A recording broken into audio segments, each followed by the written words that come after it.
Salut les goths. Alors aujourd'hui, on se retrouve pour un nouvel épisode de notre podcast Au quart de tour sur le Tour de France. Donc c'est une rediffusion du live TikTok, le lien est en description. On est en live tous les soirs après les étapes du Tour de France, entre 18h et 19h à peu près, ça commence et ça dure une vingtaine de minutes. Donc n'hésitez pas à passer pour poser vos questions et puis pour discuter avec nous. Et puis donc, bonne vidéo. On va pouvoir parler de l'étape 8 du Tour de France qui s'est achevé cet après-midi. Et la victoire de Pedersen, qu'on n'attendait pas forcément. Je crois que hier on a dit d'ailleurs Beau qu'il faisait sprint en pas un bon costaud, tour. hein. Ouais, je l'attendais pas à ce niveau-là. Parce que là vraiment il allait à chercher quoi. Il s'est bien fait Mais emmener. en plus, il a montré, tu sais, il a montré l'ambition dès le début Mm. en faisant rouler Ciccone et Juan Pedro Lopez. Là, dès le début, à 70 bornes, ça a commencé déjà à rouler. Donc, dès le début, les ambitions étaient affichées de son côté et il a répondu présent. C'est super. Bah clairement. Et puis on l'avait vu en début de tour, enfin il était un peu invisible, un peu transparent.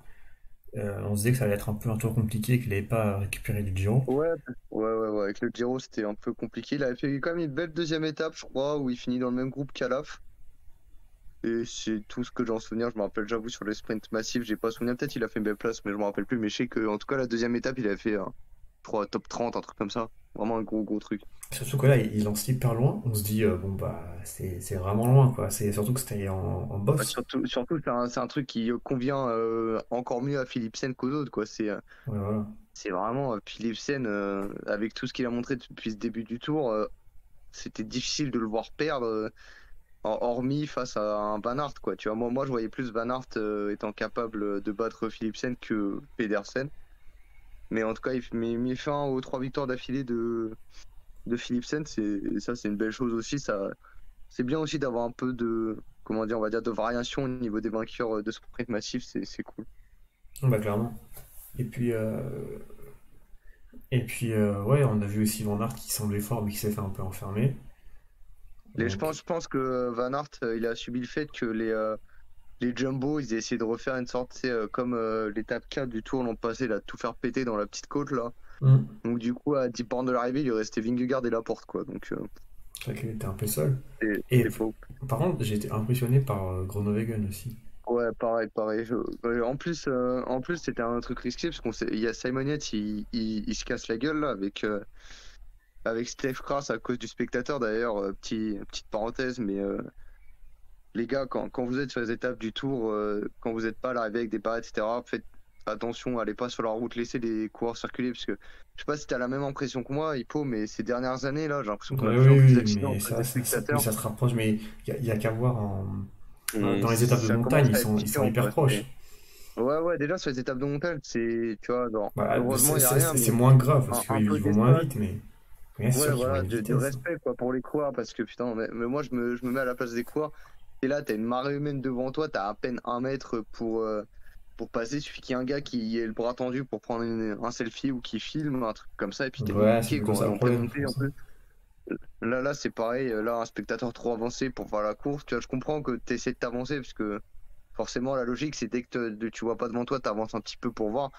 Mais faut quand même qu'il y ait des limites. Les coureurs, là, t'as Steph Kras qui fait un super tour, qui est obligé de le quitter à cause de ça, tu vois. Donc c'est très triste. Bah, après, le problème, ce genre de truc, c'est que bon, t'as des étapes de 290 km. Si tu mets pas de barrière, bah, enfin, Ouais, je comprends. tu Ouais, t'exposes tellement à après, là, ça. c'est pas de la faute de l'organisateur. Là, c'est plutôt une question de savoir-vivre, Ouais, mais de respect. malheureusement, je Tu pense vois, que ouais, il y aura toujours un mec ouais, c'est ça le qui sera trop problème, tu vois. avancé. Mais j'ai été obligé, tu vois, c'est pour ça aussi qu'il y a pas mal de campagnes. Là, c'est un peu cessé, j'ai l'impression, cette année, mais faut quand même des campagnes de sensibilisation, quoi. C'est pas normal que ce genre de choses arrivent, tu vois. Là, Steph Kras, il avait déjà chuté au Dauphiné. Là, il fait un super début de Tour de France. Et là, tout l'objectif d'une saison, parce qu'il n'y a pas que lui qui est impacté, c'est aussi Total Energy qui sûrement comptait sur lui pour des étapes de montagne, etc. Puisque la Ouais, Tour clairement. ne descend pas assez bien pour en gagner. Tu vois, donc là, c'est aussi toute une équipe qui va devoir, qui a une pression en plus puisqu'ils perdent leur meilleur coureur. Donc, c'est vraiment, c'est chiant, quoi. Faut vraiment faire attention quand on est sur les bords des routes, pas attendre ton téléphone ou quoi, et respecter aussi les coureurs parce que ça va à une vitesse aussi, la crasse quand il chute dans les 10 derniers kilomètres, ça va à 50 ou 100 km/h, hein. C'est des chutes de fou malade, hein. Et du coup, dans la suite, il y a aussi Simon Yates qui a été pris. et qui a perdu un peu de temps, il a bien limité la casse, donc il doit vraiment avoir À de bonnes 47 jambes. secondes alors qu'il chute à 10 km. Moi, je m'attendais plus à ce qu'il perde entre 1 minute et 1 minute 30. J'avoue, je me Ouais, suis dit, putain, ouais, en vrai, alors que là, c'est à la vitesse à plutôt. laquelle ça va. Du coup, ça prouve Donc pour ça- moi qu'il est en forme et qu'il a pas trop pris cher sur la chute. Non, Euh, bah, tu sais, enfin, tu sais, il a dû être rapidement gêné parce que, en fait, lui, il tombe pas directement, c'est devant lui avec Steph Kras et peut-être deux trois autres coureurs que ça chute réellement. Mais c'est pas le seul favori qui avait été touché aussi. Il y a Landa qu'on a vu en ouais. difficulté suite à la chute. Bon, après, la différence entre Simon Yates et Landa, c'est que Yates était très bien placé pour le top 5, pour voir le podium, alors que Landa était déjà, entre guillemets, hors de la course, limite déjà au top 10, quoi. Donc, bon, c'est un peu moindre au niveau des répercussions, mais bon, c'est quand même un gros coureur du classement général qui se prend une gamelle aussi, c'est chiant. Et, voilà. Ouais, après, c'était très nerveux hein, dans la fin de course.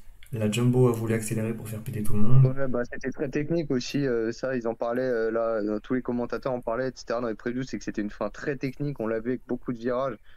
Donc forcément, tu as la pression aussi avec tous les directeurs sportifs qui te disent dans l'oreillette, eh, vas-y, placez-vous devant les gars, on prend pas de risque. Et forcément, bah, au bout d'un moment, quand tu vas être placé devant, il n'y a pas assez de place pour tout le monde. Et ce genre de, comment dire, de pression, bah, ça aide pas, quoi. Mm. Et du coup, la Jumbo qui a roulé très fort. Et ça a condamné l'échappée.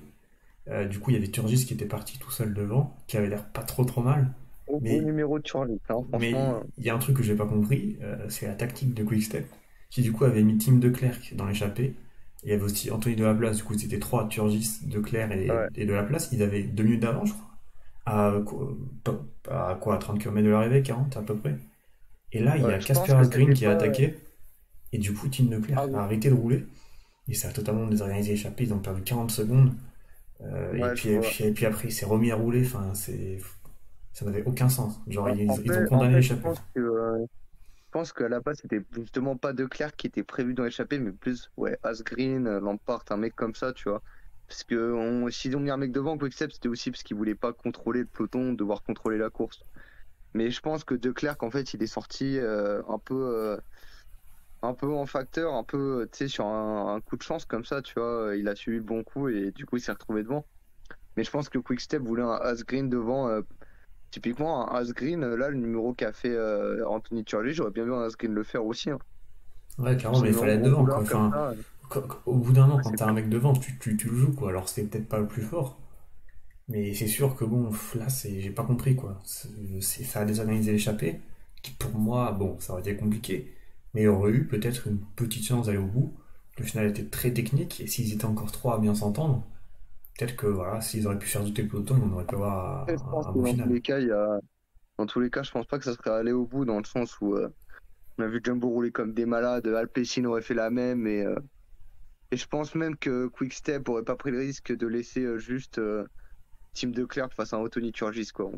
Je pense que Anthony Turgis a fait moins d'efforts sur ce tour déjà que Team de Klerk qui s'est cassé la tête à contrôler un nombre de fois le peloton et rouler assez phénoménal, tu vois. Donc, je pense que dans tous les cas, Quickstep aurait contrôlé. Ça fait un peu bizarre comme tactique, mais bon, c'est clair que je pense juste que c'était pas De Clercq qui était prévu de base pour être devant. Et sinon, bah, le dernier événement de la journée, Ah, c'est le cas. évidemment l'abandon de Cavendish sur une chute. Alors, vraiment, c'était une chute, personne s'y attendait. Euh, C'est entre guillemets une petite gag un peu, mais c'est vraiment une vague comme ça arrive de temps en temps au sein du peloton, quoi. Mais vraiment une vague où ça roule pas non plus très très vite dans le peloton. Bon, on dit très très vite, mais ça devait sûrement être aux alentours des 40 km/h, quoi. Mais on entend par là que c'était pas un peloton à pleine allure. Et voilà, et une petite vague comme ça, la con. Et le seul en plus, c'est pas en mode gros chute massive. ah ouais. Et le surcours, c'est vraiment Cavendish qui tombe. Voilà. Alors que Et vraiment, qui se c'est fait la clavicule. le mec, il s'est pris de ses chutes dans sa carrière et C'est tellement triste. il va peut-être la terminer sur un truc, mais C'est tellement triste. débile, Moi, quoi. moi, je pense moi, vraiment, j'espère qu'il va réussir à prolonger d'une année le CAF parce que ce serait tellement triste de partir sur un abandon, sur une fracture de la clavicule du tour, quoi. Après, bon, En il plus, a gagné sur le en plus, Giro et puis il a fait une deuxième ouais, ouais, place. mais Je trouve qu'il part pas si il y a mal un que ça record, hein. finalement. Mais Ouais, est-ce mais qu'il aura le record, tu vois? Enfin, quand tu vois sa forme, quand il fait deuxième hier à Bordeaux, oui, mais qu'il fait quand même des belles places. Il fait sixième du premier sprint et cinquième du deuxième, deuxième hier. Et là, enfin, il était en forme en plus, c'est ça le pire. C'est pas en mode Cavendish, environ top 15 comme Peter Sagan, quoi. C'est vraiment, il luttait pour la victoire, quoi. Donc c'est d'autant plus frustrant de le voir quitter comme ça, parce que c'est un immense champion, qu'on aime ou n'aime pas le coureur, tu vois, ça reste un énorme champion, ça reste le plus grand sprinter du siècle, et sûrement un des plus grands sprinters de l'histoire, qu'on se le dise clairement. Et c'est toujours triste de voir que ce genre de coureur fantastique quitte par la petite porte, surtout la dernière année. Parce que imagine si c'est Thibaut, par exemple, qui aujourd'hui se fait de la clavicule et quitte le tour comme ça, quoi. C'est un crève-cœur. Ouais, mais tu C'est un vois, crève-cœur. moi je crois plus en une victoire de Thibaut que je crois en une victoire de Cavendish, bizarrement, alors que il a montré des trucs, mais en fait, Oui, oui, je je trouve que comprends. là, Enfin, moi, je pense que Cavendish, il part en ayant fait deuxième hier, et puis là, il part sur un abandon, et c'est triste, mais en même temps, tu vois, il part un peu. Tu vois, t'as dit par la petite porte, moi je suis pas d'accord, je trouve qu'on en a beaucoup parlé, et que du coup, il part, voilà, ça fera une belle histoire, entre guillemets, enfin, je sais ouais, pas mais trop tu sais, c'est comment un dire. peu quand je dis petite porte, c'est dans le sens où voilà, ce genre de mec, tu sais, c'est vraiment pour compléter la légende, ça aurait dû Ouais, mais. finir le tour, tu vois, Oui, vraiment pour voilà, la belle histoire. c'est vrai, Voilà, finir le tour. il a essayé de chercher la 35e, sur tout le tour, il s'est battu pour, il a pas réussi, mais voilà, il finit le dernier tour, il a tout donné. Là, c'est plutôt là, tu vois, moi je vois plus dans le sens où elle est forcée de quitter le tour, alors que bon, je pense que dans les jambes, il y avait moyen d'aller chercher une étape, quoi. De ce qu'on a Mais, vu, la forme affichée, il y avait moyen d'aller chercher une étape. mais moi, je pense que là, faudrait peut-être quand même s'arrêter pour Cavendish. Il est quand même sur la pente descendante. Il a réussi à choper une victoire du Giro un peu miraculeusement quand même, avec même l'aide de ses adversaires, limite. Donc moi je pense que là il part sur une bonne année. Faut s'arrêter là. Et puis voilà, Oui, c'est clair, c'est pas comme s'il partait comme à l'époque de la Bahreïn où vraiment on savait même pas ouais, qu'il était voilà. encore professionnel, quoi. Là il a égalé Mais Merckx. Il le battra, je pense pas. Enfin, même s'il refait une année.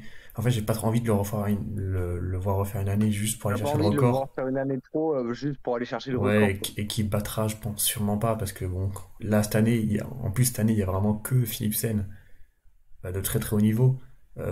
Jacobsen est tombé et blessé, Van Aert aussi, donc l'année prochaine, il y aura encore plus de concurrence et ça sera encore plus dur. Donc, moi, je pense que Ouais, c'est là, je comprends, ouais. il part, et en plus, on aura l'image, tu vois. Au final, est-ce que c'est. Ouais, c'est compliqué à dire, mais il serait parti peut-être anonymement sur les champs en faisant, tu vois, une 15e place.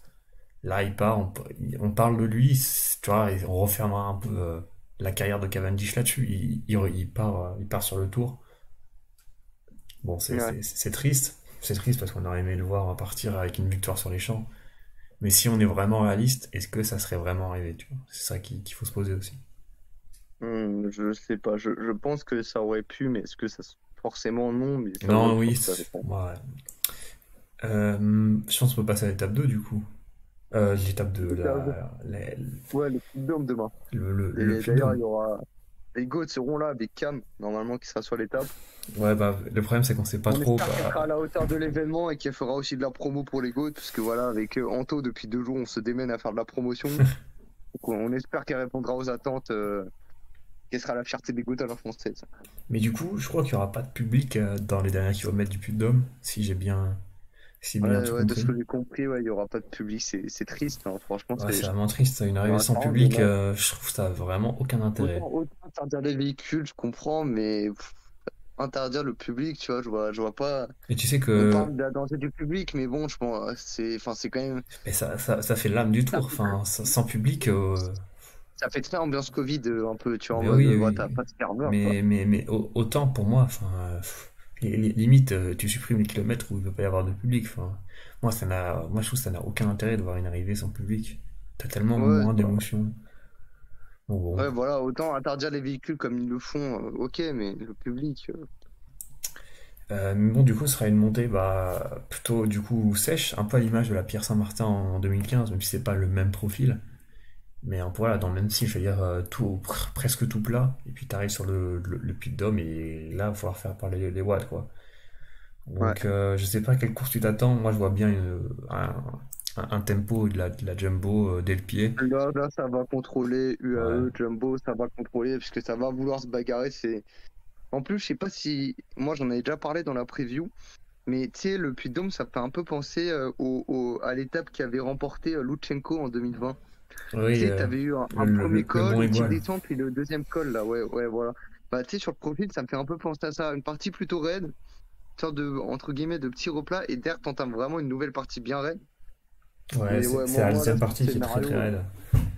en fait, le problème, c'est que l'étape est pas assez dure avant pour qu'une échappée ait réellement une chance d'aller au bout, quoi. Bah après, tout dépend qui voudra contrôler avant. Bon, je pense que ça va vouloir contrôler, là. Vingegaard avec 25 secondes d'avance sur Pogacar. Pogacar va sûrement aussi vouloir concrétiser sa forme qu'il a montré à la. Non, c'est pas la Reims, c'est à Cauterets. Donc, moi, là, franchement, je vois les favoris. Et après, vas-y, pour éviter de dire une banalité, Pogacar, Vingegaard, moi, je pense que là, allez, Bardet, il est à domicile, il connaît la montée mieux que personne. On va croire en lui. Il y a eu des signes d'amélioration au niveau de sa forme, donc on peut espérer peut-être qu'en facteur, ils réussissent à partir, parce qu'entre Vingegaard et Pogacar, ça se regarde, quoi. Moi, j'y crois pas du tout, vraiment. Enfin, ça se regarde, mais le problème, c'est qu'ils vont se regarder quand ils auront lâché tout le monde, quoi. Donc, Bardet, en plus, il est pas, moi, je le trouve pas incroyable. Certes, il monte légèrement en puissance, mais j'ai du mal à le voir, quoi. J'aurais plus à la limite sur le seul qui pourrait peut-être profiter, ce serait Hindley. Et encore, je le pense pas assez fort pour moi. Demain, c'est Poga ou Ouais, je Vingue. comprends. Ou alors une échappée, quoi. Une échappée, moi, j'y crois parce que je sais pas si Jumbo va vouloir contrôler tout le plat et griller des cartouches. Il y Je- aura pas que Jumbo pour contrôler. Je pense que eux, forcément, on verra un Trentin, un Langen rouler un coup, un Bjerg. Moi, je ouais. pense qu'il y a Après, trop. Je pense que là, vraiment, comme j'ai dit, l'étape pour moi est pas assez dure avant pour qu'une échappée parte.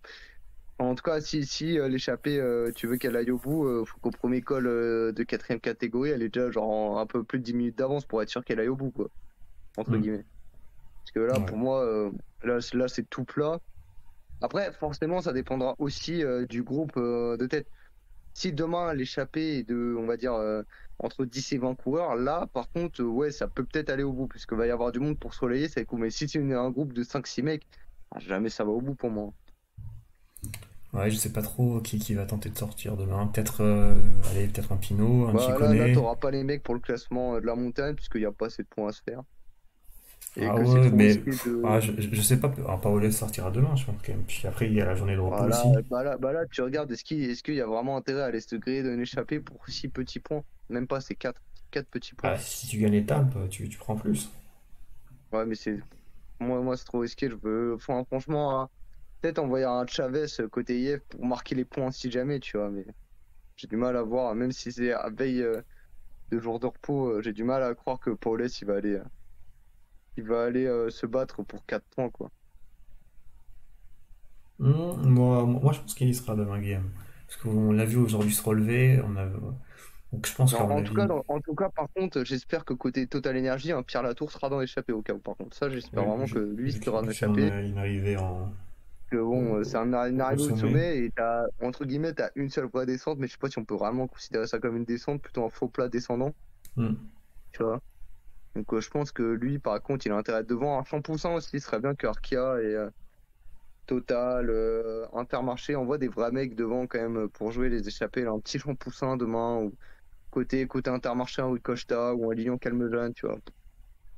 Des mecs qui sont capables de faire quelque chose, quoi. Parce que bon, là, à chaque fois qu'il y a des grosses échappées, on les voit rarement devant, c'est un peu triste. Donc, Ouais, c'est ça. Mais moi, j'ai un peu peur que ce soit un flop demain. Enfin, je sais pas pourquoi, mais un peu en mode une étape avec voilà les attentes pour qu'au final ce soit juste.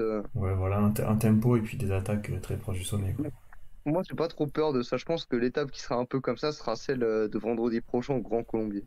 Moi, je pense que c'est plus cette étape qui sera un peu un gros flop, hein. Mais bon, ça, c'est un autre débat. Ouais, c'est vrai que le Grand Colombier, la dernière fois, avait aussi avait pas été exceptionnel. Ouais, Voilà, je pense qu'on a fait à peu près le tour de ce ouais, qu'on voulait ouais, parler. ouais. Et puis, bah, donc, on se retrouvera Demain, demain demain en live. voilà, pour parler de l'étape On espère que Romain Bardet, Thibaut Pinot, David Gaudu gagnera l'étape pour la France. Voilà, on espère avant ce jour de repos. Allez la France!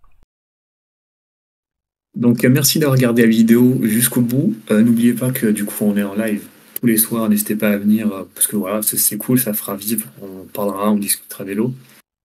Et puis n'hésitez pas à aller check tous nos autres réseaux, donc le serveur Discord aussi et en bio. Et donc on se retrouve demain pour une nouvelle étape.